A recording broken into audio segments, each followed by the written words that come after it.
Саламатсыздарбы? Бүгүн мен сиздер менен конфликт чечүү, элдешүүнүн 10 кадамы жөнүндө маалымат бөлүшөм.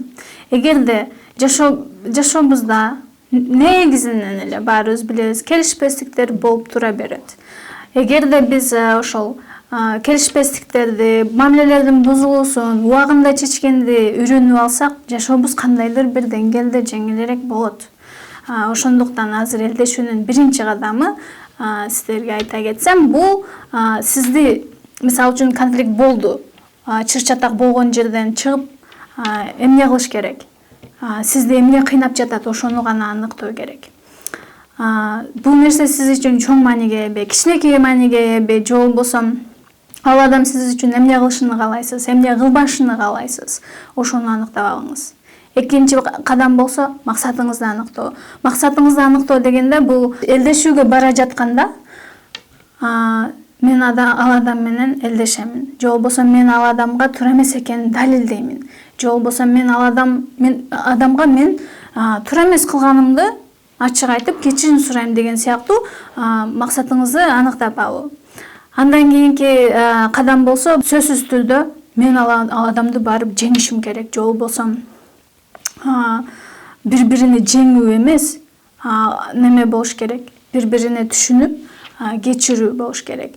Эгерде сиз сөзүңүз менен кечирдим десеңиз, бирок жүрөгүңүздөн ал адамды кечирген эмес болсоңуз, ошол адам менен конфликт кайра эле жарала берет. Андан кийинки кадам убакытты туура тандоо. Убакытты туура тандоо дегенде бул, эгерде ал адам катууланып, ачууланып жаткан болсо, бирок сиз элдешкенге барып алсаңыз, ал адам даяр эмес болот. Бул убакыт туура тандоо болбойт. Андан кийин сиздин жүрөгүңүз дагы даяр болуш керек. Аны кечирип, түшүнүп, кабыл алып, анан эки тарап тең даяр болгондон кийин барып сүйлөшүү, бул туура убакыт болот. Андан кийинки кадам болсо, бул ачык айтуу. Ошол элдешүүгө келгенден кийин эки тарап тең. Мисалы үчүн, мени эмне кыйнап жатат, же болбосо ал адамды кемсинткен, басынткан, кыжырданткан, ачууланган, мурунку болуп кеткен, сен мындай кылдың деген сыяктуу аны айыптоо сөздөрдү колдонбош керек. Сизди эмне кыйнап жатат, ошону гана айтуу керек.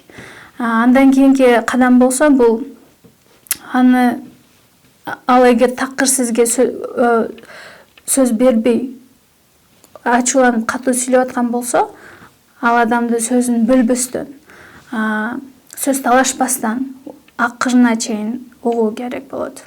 Ал адамды угуп атканда, ал адамдын бул дүйнөгө караган көз карашы, мүнөзү жөнүндө баа берип, ал адамдын ой жүгүртүүсүнө баа берип, түшүнүп уксаңыз болот.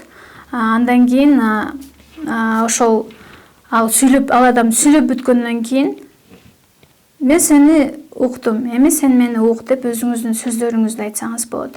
Ошол толук сүйлөшүп бүткөндөн кийин ал адамды байкап көрүңүз, ал мындай жумшак болуп калдыбы, катууланбай калдыбы, байкап көрүңүз. Эгерде жумшак болуп калган болсо, анда элдешүүнү сунуш кылыңыз ал адамга. Эгерде эки тарап тең, жок, мен айткандай гана болуш керек, мен каалагандай гана болуш керек деген сыяктуу өзүнүкүн бербеген болотса эки тараптан, анда элдешүү болбойт. Бул учурда бир күндү белгилеп, 3 күндөн кийин кел, кайра кезигип сүйлөшөлү. Ал убакытка чейин дагы ойлонгонго убактыбыз болот деп сүйлөшүп алса, бир күндү белгилеп алсаңыздар болот. Андан кийинкиси болсо, эгерде ал адамдын сизге карата таарынычы бар болгон болсо, сиз андан кечирим сурасаңыз болот. Кечирим сураганда мамилелер калыбына келет. Аракет кылгандан кийин дагы такыр элдешүү болбой жаткан болсо, анда кээ бирки учурда үчүнчү тараптан жардам сураса болот. Кээ бирки учурда бул жардам берет, кээ бирки учурда жардам бербейт. Бирок ал адамды тандаганда дагы туура адамды тандоо керек.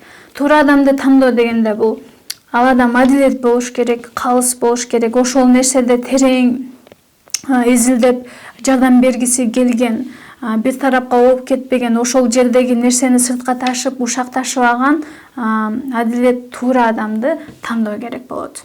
Жогоруда айтып кеткен маалыматтар сиз үчүн пайдалуу болду деп үмүттөнөм. Эгерде жаңы нерсе үйрөнгөн болсоңуздар, жакындарыңыз менен бөлүшүңүз. Ошондой эле үй бүлөңүз менен, коом менен, адамдар менен, туугандар менен мамилеңиздер бекем болсун. Жана тынчтыкта болсун. Кайрадан сиздер менен көрүшкөнчө саламатта калыңыздар.